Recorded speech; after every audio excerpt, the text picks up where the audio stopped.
কিয়নো মাৰিলি ঐ মহাকাল পাখণ্ড মহন্ত কিয়নো মাৰিলি আমাৰ জুবিন দাক ঐ বনিয়া সিদ্ধাৰ্থ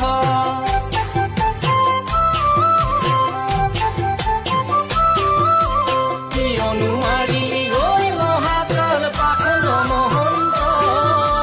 কিয়নো মাৰিলি আমাৰ জুবিন দাক ঐ বনিয়া সিদ্ধাৰ্থ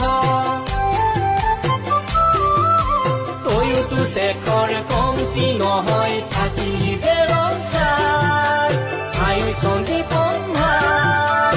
এবাৰো কিয় দুখ নালাগিল মুখলৈ চাই কৰিম